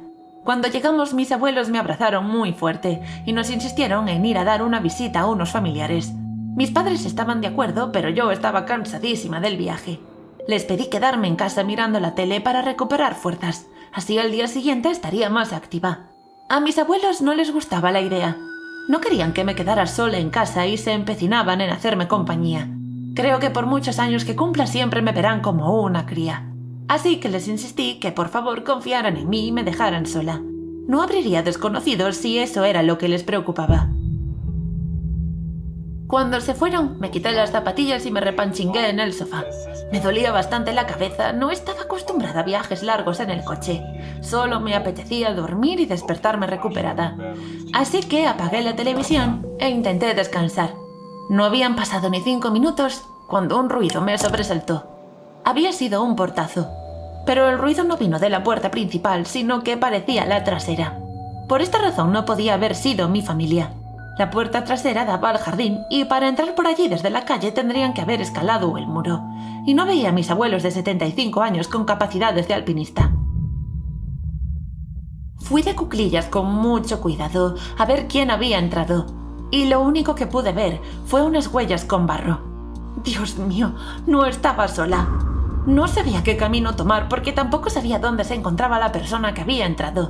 Así que sin mucho tiempo para pensarlo, me metí en la habitación de invitados que estaba al lado del salón y me agaché debajo de la cama. Si alguien hubiera entrado a robar, iría a los cuartos principales donde estaban las joyas u objetos valiosos. En aquel cuarto apenas había más que una cama, la mesita de noche y un armario. Llena de pánico, me quedé rezando debajo de la cama. Por favor, que no venga para aquí, por favor. De pronto, un ruido húmedo anunció unas pisadas acercándose. Mis dientes no podían estar más apretados. Notaba que los iba a romper de la tensión. Cerré los ojos porque no quería mirar. Como un niño pequeño que cree que si no ve, no le ven, me quedé esperando el peor de los finales en la oscuridad. Y en ese instante noté un golpe en mi costado que me hizo abrir los ojos de golpe. Era como si alguien se hubiera acostado en la cama. No lograba ver nada. El edredón llegaba hasta el suelo. Sin embargo, sabía que había alguien. Escuchaba respiraciones agitadas. Después de un grito seco de una mujer y el movimiento violento de la cama, todo se quedó en calma. Aún así, no me atreví a salir de mi escondite, ni mi cuerpo estaba listo para hacerlo. Seguía rígida como una tabla. Ni siquiera podía percibir el dolor que me había producido mordiéndome la mano para callar mis gritos. Solo reaccioné cuando sentí una humedad en mi espalda. Aunque tenía una pequeña herida en mi mano, aquel líquido viscoso que caía de mi costado no me pertenecía a mí. Era sangre que estaba escurriendo tras el colchón. Ahí mi cabeza comenzó a girar y no recuerdo nada más. Todo se volvió negro y perdí la conciencia. Al despertar, toda mi familia me rodeaba. Me habían curado la herida de mi dedo y me hacían 1000 preguntas. Les conté la verdad, pero me acabaron llevando a un centro de menores. La policía dijo que era una persona peligrosa, perturbada. Me llamaron de todo. Me pasé encerrada 2 años, pero por fin ha salido a la luz la verdad y soy libre. Pena que para ello hayan tenido que morir 10 mujeres más. Bueno, eso que se sepa. Mi difunto tío se dedicaba a asesinar a jovencitas y la escena se repetía una y otra vez. Mis abuelos tan mayores han tenido que acabar cumpliendo la condena que no hizo el asesino, pues lo callaron todo por amor a su hijo. ¿Cómo estáis, amantes de lo oscuro? Hoy os contaremos la historia de una joven que paseaba todas las noches con su vestido de novia y un largo velo tapando su rostro. Siempre caminaba con su muñeco, el cual era especial, ya que tenía el cuerpo de un muñeco común con la forma de un bebé, pero la cabeza de un cerdo. Todos en el pueblo la veían pasear entre los árboles, haciendo crujir las hojas. Siempre hacía el mismo recorrido y con la cabeza baja. Los vecinos se preguntaban qué le habría hecho llegar a aquella situación de depresión y locura. Algunos lanzaban teorías sobre una ruptura con su pareja y que la habían dejado plantada en el altar. Otros decían que tenía que ser algo más grave, como la muerte de su futuro marido, y que por eso siempre salía con el vestido de novia que no llegó a usar. Sin embargo, lo que más llamaba la atención era el cariño y la delicadeza con la que trataba a su muñeco. Lo llevaba en el regazo, arrullándolo como si fuera su bebé y estuviera vivo. Si no fuera porque todos veían la cabeza de cerdo del juguete, seguramente creerían que se trataba de su hijo. Por esta razón, otros vecinos argumentaban que el motivo de su trastorno no podía ser otro que la pérdida de un niño. Todos creían saber la verdad sobre ella, pero nadie le hablaba. Estaban acostumbrados a verla pasear diariamente, pero había algo en ella que les provocaba temor. Si tenía un trastorno de la personalidad grave como esquizofrenia, podría reaccionar de una manera violenta, por lo que todos la evitaban y la miraban a lo lejos. Por otro lado, los niños a veces apostaban a quién era capaz de llegar más cerca de la novia sin tener miedo, para demostrar su valentía. Un día, uno de estos chicos quiso demostrar que era el que tenía más agallas del grupo y afirmó que no solo se acercaría a ella, sino que se atrevería a hablarle. Todos los amigos apostaron a alguno de sus juguetes por si el muchacho conseguía lo que prometía y se escondieron entre los árboles para observarle. El joven se quedó en el medio del camino, esperando la aparición de la mujer. Cuando ésta llegó deambulando, Tragó saliva y le preguntó con un tono impertinente: «¡Ey! ¿Por qué siempre sacas a pasear a ese muñeco tan horrible con cabeza de cerdo? ¡Es espantoso! Sabes que no está vivo, ¿verdad?» La mujer frenó su paso y se quedó en silencio. De repente, una voz nasal e infantil contestó la pregunta del joven. «Soy yo quien la saca a pasear a ella, y es ella quien no está viva». Entonces tanto el velo como el vestido se desplomaron hacia el suelo, mostrando que no había nadie debajo de la tela. El muñeco con cabeza de cerdo lloraba tristemente tendido en el suelo, mientras el niño salía corriendo detrás de sus amigos. Todos gritaban asustados después de lo que habían presenciado sus ojos.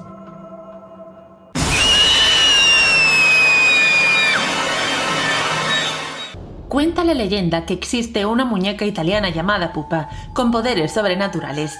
La dueña original la tuvo con 5 años hasta su muerte en 2005.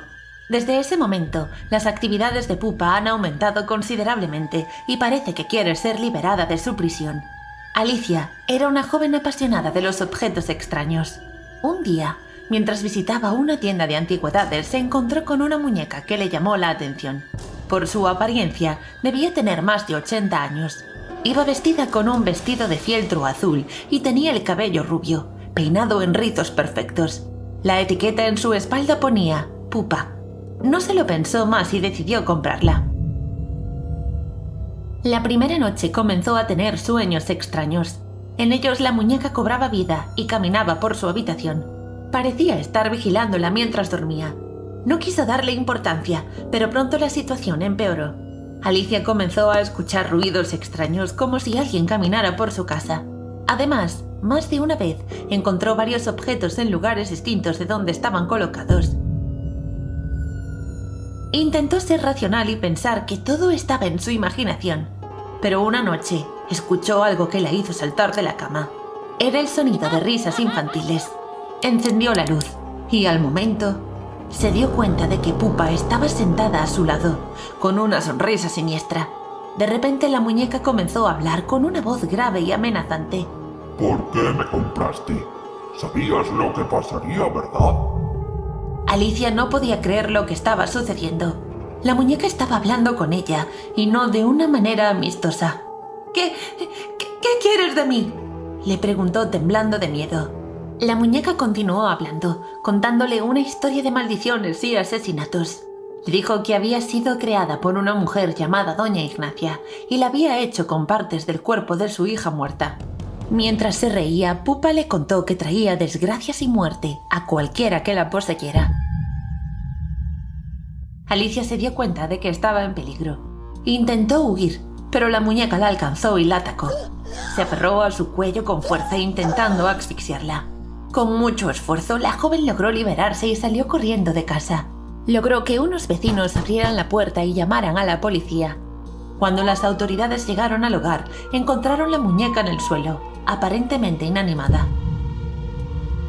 Les había cabreado haber acudido con tanta urgencia, cuando era evidente que ninguna muñeca podía tener vida propia.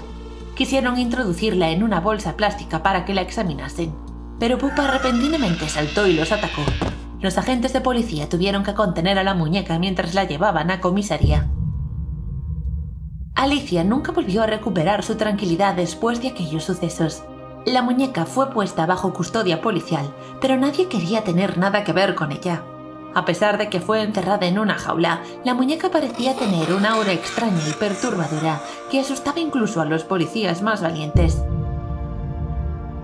Con el tiempo, Pupa fue trasladada a una instalación de seguridad donde los investigadores intentaron determinar la fuente de su poder maligno. Pero incluso allí, la muñeca demostró ser peligrosa, atacando a cualquiera que se acercara demasiado. Lo último que se sabe es que fue encerrada en una caja acorazada donde permanece esperando que alguien tenga el coraje de liberarla de su prisión.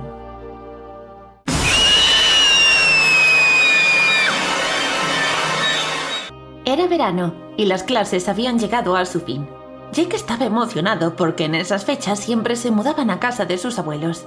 Acostumbrado a vivir durante el resto del año entre edificios y carreteras, para él era la mejor estación, ya que sus abuelos vivían en una zona rural. Allí podía nadar en el río, trepar por los árboles, descubrir muchos animales. En aquel pueblo tenía muchas cosas con las que divertirse. Lo único malo era que todos los vecinos eran ancianos.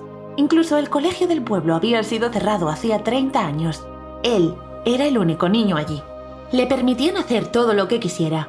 Bueno, todo menos cruzar al otro lado del río, a la antigua escuela.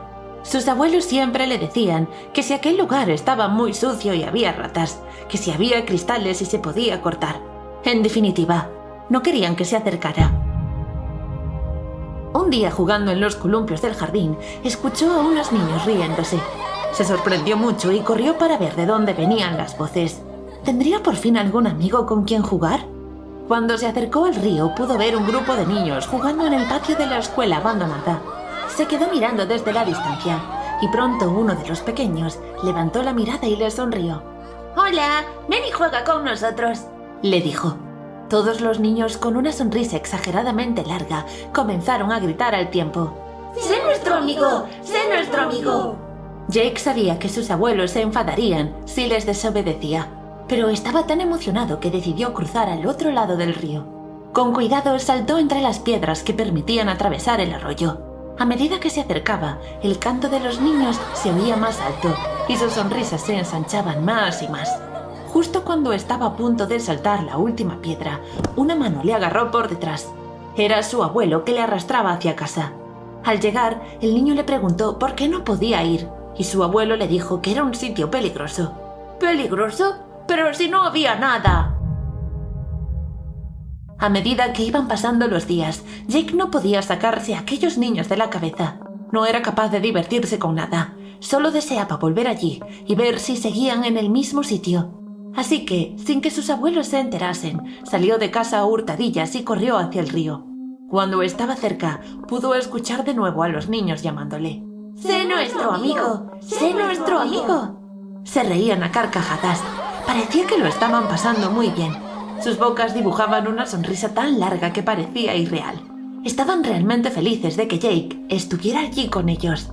Cuando saltó el pequeño muro del colegio, vio que en la pared había un viejo mural con unos niños pintados. Estaba muy desgastado. Aquella pintura tenía que tener por lo menos 30 años, tantos como llevaba el centro cerrado. Cuando el grupo se acercó a él para saludarle, sintió un escalofrío. Aquellos niños eran idénticos a los del antiguo mural. «No, imposible. Este colegio lleva muchos años cerrado». Jake caminó de la mano de los pequeños. Y jugó, y jugó. Perdió la cuenta de cuánto llevaba allí. ¿Minutos? ¿Horas? ¿Días? ¿Años? Jake no volvió a la casa de sus abuelos, aunque el patio del colegio abandonado tiene un nuevo dibujo en el mural. Ahora son 5 los niños pintados. En general, ir a los cementerios produce rechazo. No solo son un poco siniestros, sino que además suelen evocar tragedias o pérdidas. Pero en mi caso era un lugar de reencuentro y de buenos recuerdos. Hasta lo que me pasó hace unos meses. De pequeña tenía una hermana mayor y me llevaba genial con ella. Siempre jugábamos juntas y nos lo contábamos todo. Por eso fue tan traumático cuando la perdí. De pronto contrajo una grave enfermedad que no pudo superar. Fue cuestión de semanas. No solo había perdido a mi hermana, también a mi mejor amiga, y tuve que empezar una nueva vida en medio de mi infancia. Me costó, pero logré salir adelante, manteniendo su recuerdo. Solía visitar su tumba a menudo, limpiarla y llevarle flores. Le contaba cómo me iba, cosas que no contaba ni a nuestra madre. A veces sentía como si me respondiese o se alegrase porque siguiese adelante. Cuando fui creciendo y haciendo nuevos amigos, dejé de ir tan a menudo a visitarla. No es que me olvidase, quizás solo dejé de necesitar esas visitas. Simplemente la recordaba de vez en cuando con una sonrisa, o la sentía acompañarme en mis momentos importantes. En los últimos años solo acudía el día de difuntos, como manda la tradición. El tiempo pasó. Me gradué y fui a la universidad, donde conocí el amor de mi vida. Una de las razones por las que lo elegí es porque tiene un carácter muy parecido a mi hermana. Se llevarían genial. Somos felices juntos. Y hace unos meses me quedé embarazada. Él me cuidó muchísimo. Me llevaba entre algodones. Y para el resto tenía siempre a mi madre. Ella fue la que se preocupó tanto cuando le dije que iría a visitar a mi hermana como todos los años. No lo sabía, pero hay una superstición que dice que las embarazadas no deben pisar un cementerio. Si lo hacen, a su bebé puede entrarle lo que le llaman el frío del muerto. Cuando se tiene contacto cercano con fallecidos, a uno se le pega un frío muy difícil de quitar, aunque se abrigue, y en este caso puede dañar al feto. Por supuesto, no creía en esas supersticiones, ni iba a dejar que me impidiesen visitar a mi querida hermana. No le dije nada a mi madre y me aseguré de ir a última hora, antes de que cerrasen, para no cruzarme con ella. Y allí me senté durante un buen rato, contando cómo esperaba con ansia a mi primer hijo. Me emocioné tanto que el tiempo se me echó encima, y cuando me di cuenta ya había oscurecido. Fui corriendo a la entrada, pero la verja ya estaba cerrada. Obviamente en mi estado no podía intentar trepar, así que me puse a dar vueltas buscando al encargado, mientras todo se volvía más siniestro y me ponía cada vez más nerviosa. Empecé a encontrarme mal. Sentía un frío que me calaba hasta los huesos, aunque iba bien abrigada. Notaba cómo se me iba la cabeza y me mareaba. Tuve que apoyarme en una tumba y no me tenía en pie. Dios mío, ¿sería verdad eso del frío de los muertos? Tenía que salir de allí. Intenté hacer un nuevo esfuerzo, pero acabé por desmayarme. Lo último que recuerdo es una luz que se acercaba a mí y me hablaba con la voz de mi hermana. No te preocupes, yo te ayudaré. Desperté horas después en una cama del hospital, totalmente desconcertada. El médico me explicó que no debí ir allí en mi estado, pero no por lo que contaba la superstición. La humedad de las tumbas y las flores marchitas hacen que abunden los mosquitos en sitios así. Uno de ellos me picó y me contagió una extraña infección que me provocó una hipotermia repentina.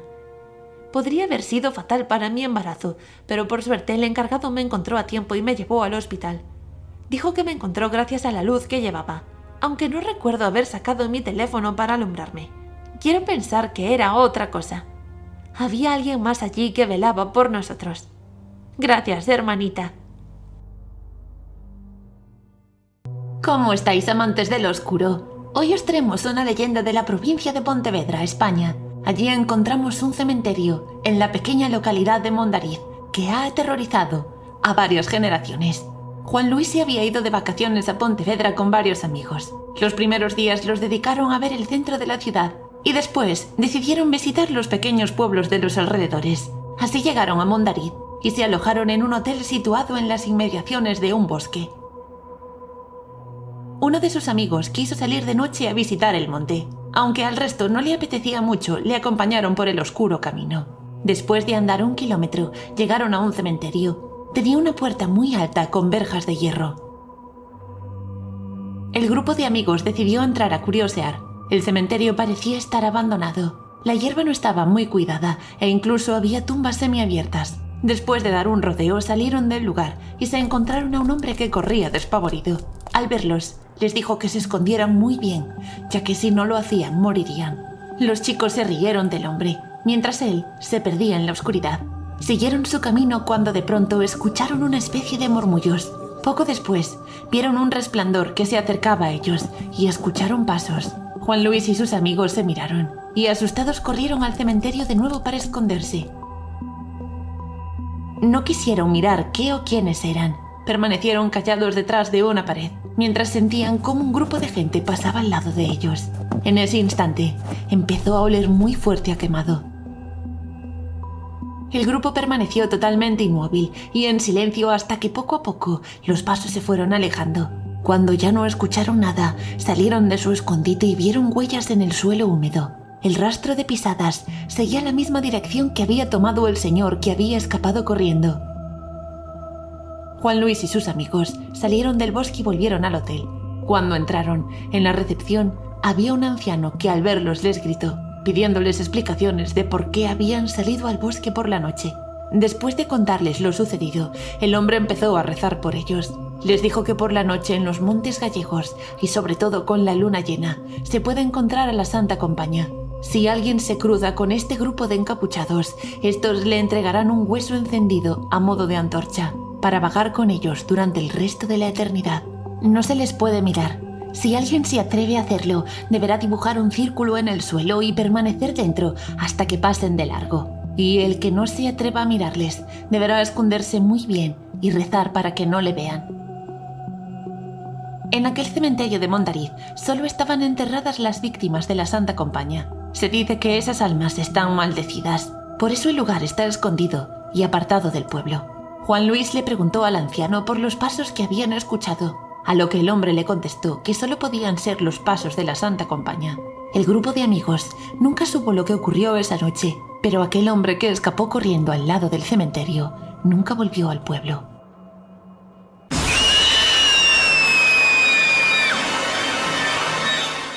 Jenny era una niña de 13 años. Estaba muy emocionada, pues por primera vez el circo había llegado a su pueblo. Nunca había visitado uno, así que intentó convencer a sus padres de todas las maneras posibles para que la llevaran. Su familia era humilde y no tenía demasiados ahorros para pagar 3 entradas. Pero Jenny estaba tan ilusionada que utilizó el dinero que tenía guardado de su cumpleaños para pagar la mitad del precio, y la otra mitad la pondrían sus padres para hacerla feliz. Ese día por la mañana estaba tan alegre que le contó la noticia a todos sus compañeros del colegio. Muchos le contaron que se encontrarían allí, ya que sus padres también les llevarían. Sin embargo, uno de sus mejores amigos, Tom, puso mala cara y le dijo que tenía que hablar con ella a solas. El joven había escuchado rumores horribles acerca de ese circo en pueblos cercanos. Jenny creyó que solo estaba envidioso porque ella podría ir y él no. Pero aún así, le preguntó de qué trataban esos rumores. Tom le contó que en la parte trasera del circo, los actores secuestraban a niños y les hacían cosas espantosas. Jenny frunció el entrecejo. No creía nada. Cuando le preguntó de qué clase de cosas se trataba, el muchacho le dijo que no sabía nada más, solo que era un lugar muy peligroso. Jenny, enfadada, le acusó de querer asustarla. El chico, molesto por su reacción, se dio la vuelta y se marchó sin decirle una palabra más. Jenny no iba a dejar que su amigo le empañase la felicidad del día, así que al llegar la hora de salida del colegio se dirigió a su casa corriendo para prepararse para la función del circo. La carpa estaba instalada en el bosque del pueblo. Jenny llegó con sus padres media hora antes del espectáculo, pero ya había una larga fila de gente en la taquilla comprando sus entradas. Mientras sus padres esperaban su turno, la joven se acercó a un lado de la carpa, donde vio pasar a varios actores que estaban practicando parte de la función. Muy emocionada, no pudo aguantarse y fue detrás de ellos. Uno de los artistas se dio cuenta de que la niña los seguía, y cuando sus compañeros estaban despistados, retrocedió y se acercó a ella sigilosamente. Le dijo que se alejara de allí, aquel era un lugar peligroso. El actor le pidió que volviera al lado de sus padres y regresó corriendo con sus compañeros. Jenny se acordó de lo que le había dicho en el colegio su amigo Tom, así que decidió volver a la entrada. Sin embargo, cuando estaba caminando de vuelta, uno de los actores se interpuso en su camino. Le preguntó a dónde iba y si le apetecía ver algunos de los animales que tenían en las jaulas.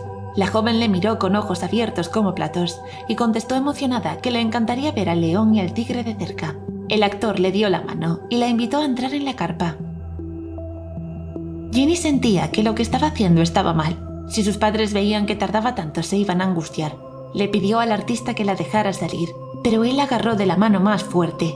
La joven pudo percibir un olor a podrido. En aquel sitio había muchas jaulas, pero ningún animal. Se acercó a una de ellas y pudo ver que estaban llenas de cadáveres humanos. Echó a correr hacia la salida, pero un acróbata con sonrisa macabra se lo impidió, atándola y tapándole los ojos con una banda blanca. Justo después se escucharon gritos dentro de la carpa y el público que se encontraba fuera en la fila comenzó a aplaudir, creyendo que era parte del espectáculo para crear expectación de lo que se iban a encontrar allí. El acróbata acercó sus labios a los oídos de Jenny y le dijo con voz rasgada: «Este es el lugar que te hará pertenecer al circo para siempre, diva deforme».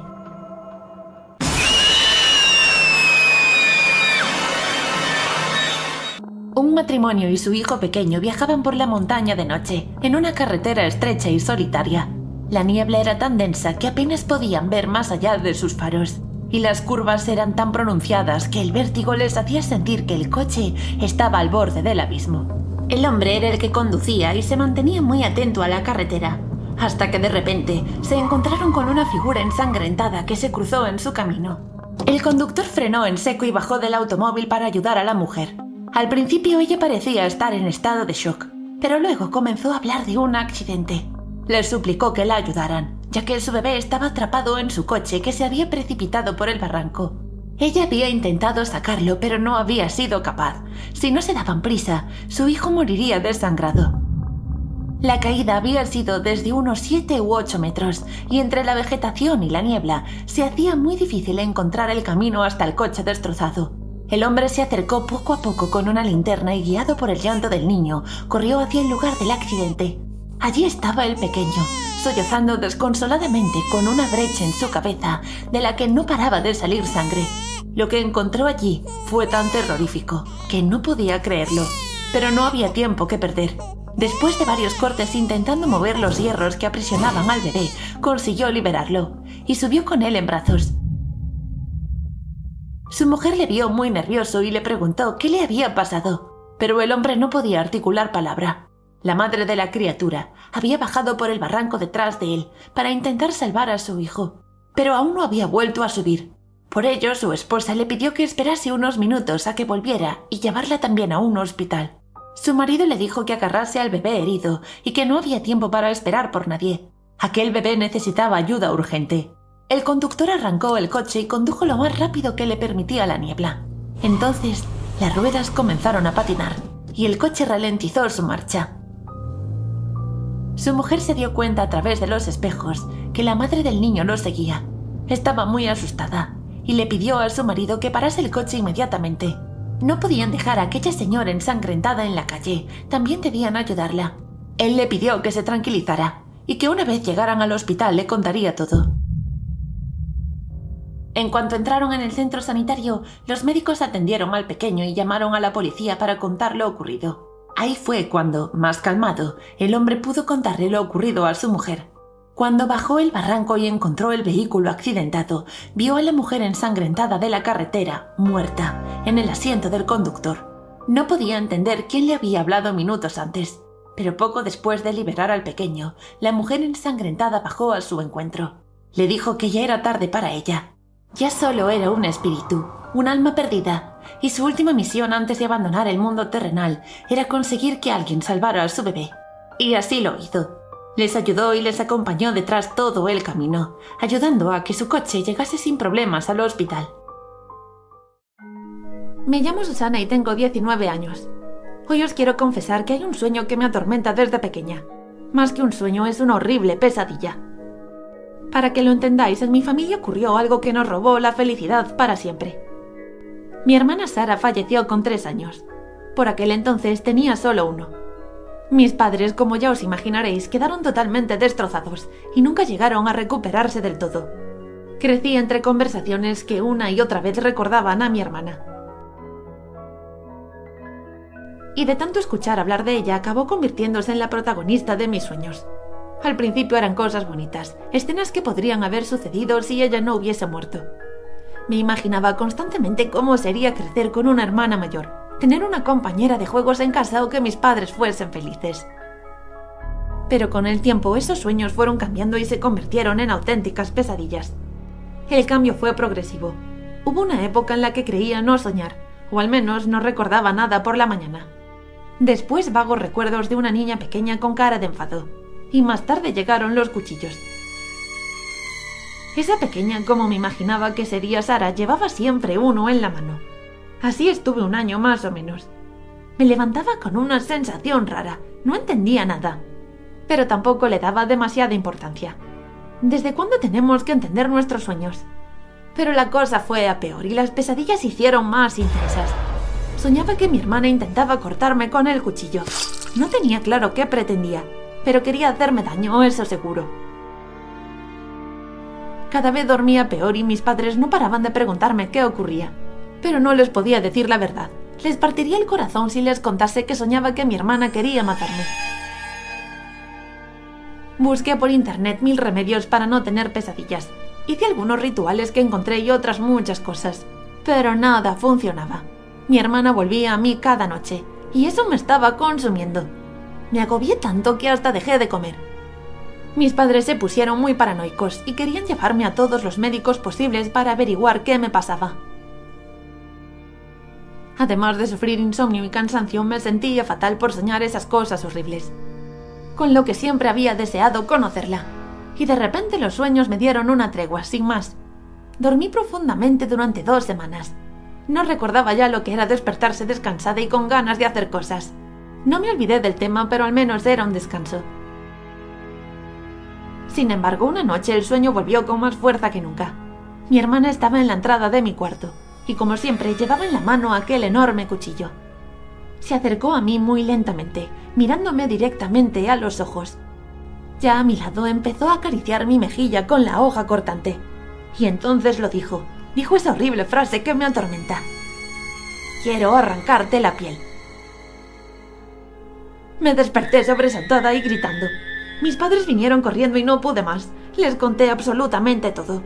Ellos escucharon pacientemente y luego me abrazaron. Ni se enfadaron ni se disgustaron. Simplemente entendieron que aunque tenemos que tener presente a Sara, también hay que seguir adelante. Ellos no habían dejado de recordarme su tristeza por ella, y eso me había pasado factura. Mi pesadilla no volvió, pero no hay día que no recuerde esa horrible frase. No olvides suscribirte y darle a like si te ha gustado. Y también puedes seguirnos en nuestras redes sociales, Facebook, Twitter e Instagram. Hasta el próximo vídeo.